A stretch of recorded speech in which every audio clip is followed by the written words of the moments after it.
America, welcome back to my channel. First of all, I just want to say, sorry there were no videos last week. I wasn't really feeling well, so that's why I skipped a week in filming. Today I wanted to talk to you about my 2018 reading stats and my reading year overall. And at the end of this video, I'm going to talk about my 2018 reading goals and go through them a little bit and show you the ones that I completed, which ones I didn't complete, why, and things like that. Let's just jump right into the video. First off, I wanted to show you my Goodreads goal. In 2018, I put my Goodreads goal at 100 books. I actually exceeded this goal. I think I read up to about 147 or 148 books. I ended up reading far past my reading goal. The next stat that I wanted to mention is genre. I read from a pretty good mix of genres this year. My highest genre that I read this year was paranormal, surprisingly, coming in at 23%. My next highest genre would be romance, coming in at 21%. My third highest genre in 2018 would be fantasy. This is pretty good since I hardly ever reach for fantasy, and I definitely want to increase that number in 2019. I know that one of my focuses was to read dystopian books, and I did pretty good with this goal since I read 17 dystopian books. So overall, I'm pretty happy with the genres I read, and I'm not really surprised by the numbers, except for paranormal being my highest genre that I read in 2018, since I haven't really focused on that genre for the last few years. I haven't really focused on that genre consistently since 2014, so that number was a surprise. The next statistic that I wanted to discuss is the age group. I read mostly young adult this year, and that's not a surprise since I regularly read young adult. So the majority of the age group that I read this year was young adult, coming in at 74%. The next age category is new adult, coming in at 21%.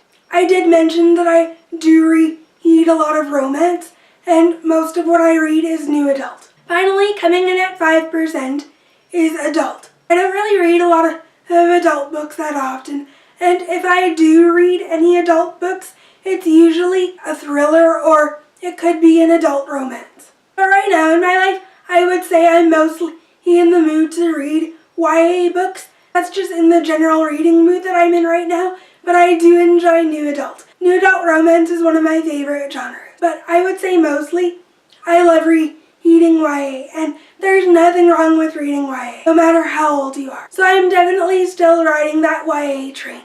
The next stat that I wanted to mention is my longest and shortest book.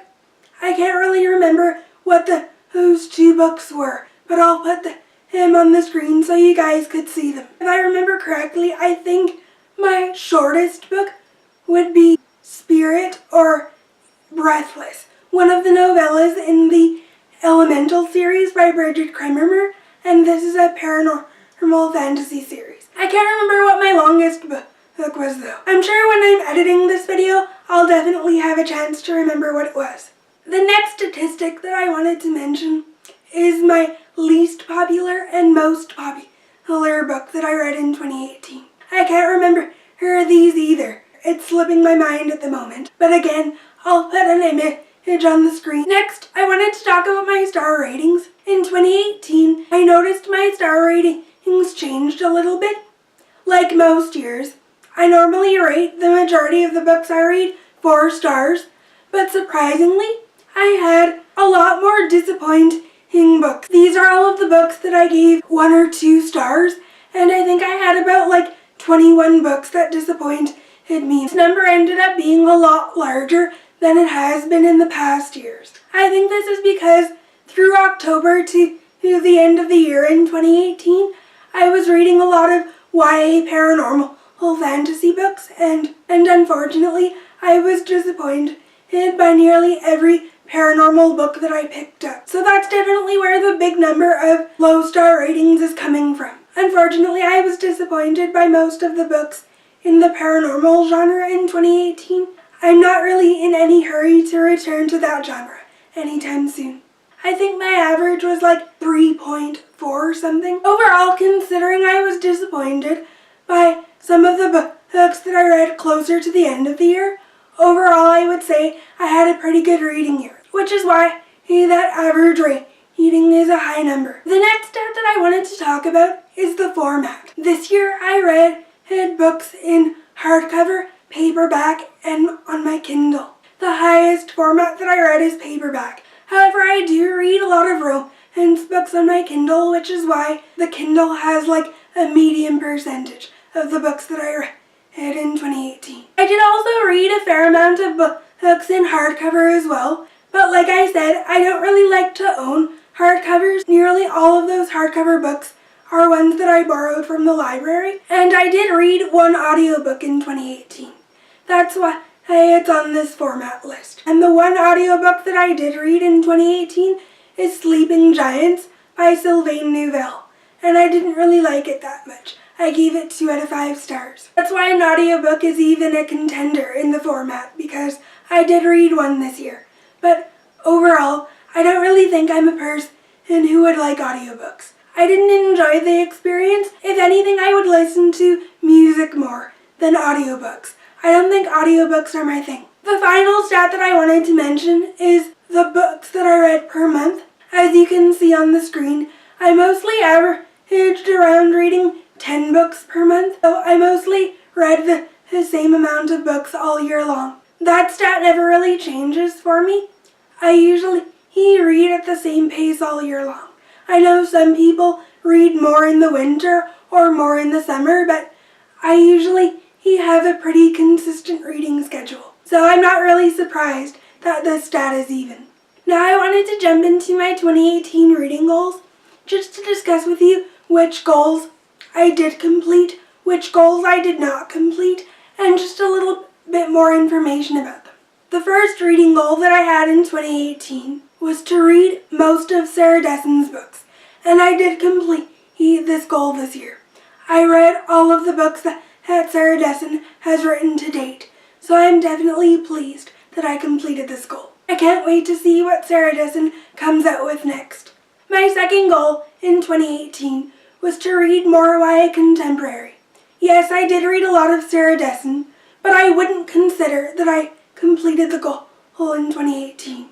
Aside from Sarah Dessen, I only read 2 other YA trilogies that were contemporary, and I did read a few standalones. But I didn't even make a dent in the YA contemporary books that I own, so I would say that I did not complete this goal. My next goal in 2018 was to read 3 YA fantasy series, not including Rick Riordan. I did complete this goal. Since reading the Heroes of Olympus series in 2018, I also read the Ruby Red trilogy, the Remnant Chronicles trilogy by Mary E. Pearson, and I also read the A Court of Thorns and Roses trilogy by Sarah J. Maas. So I didn't read a great amount of fantasy in 2018, but I did complete this goal, according to what I set out to do.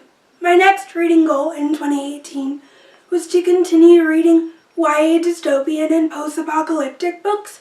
I would say that I did complete this goal in 2018, since this was a focus of mine. I read about 17 dystopian books in 2018 and 3 YA post-apocalyptic books. If you remember at the beginning of 2018, I mentioned that I had a lot of series that I wanted to get to and some that I wanted to borrow from the library. So I would definitely say that I completed this goal in 2018. I still have about 10 dystopian series that I own that I haven't gotten to yet, and I have about 3 YA post-apocalyptic book series that I haven't gotten to yet. So I still have a lot of series that I haven't gotten to yet, but I would say that I did make a dent in my collection in 2018 for sure.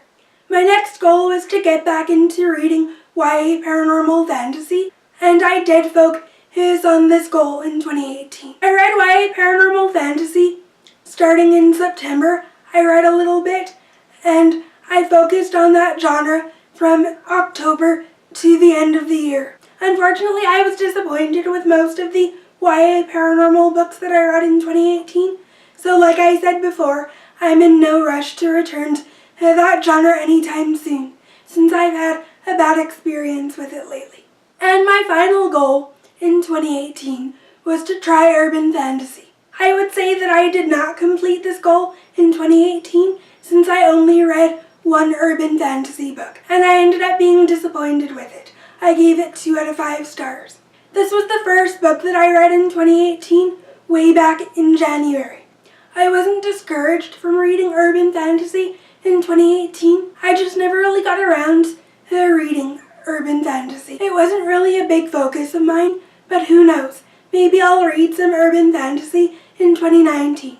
We'll have to see. Those are all of my 2018 reading goals.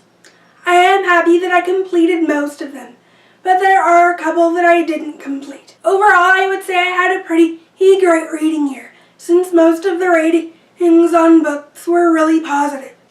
Those are all of my 2018 reading stats and a discussion of my 2018 goals. How did your reading go in 2018? Did you have a good reading year or a bad reading year?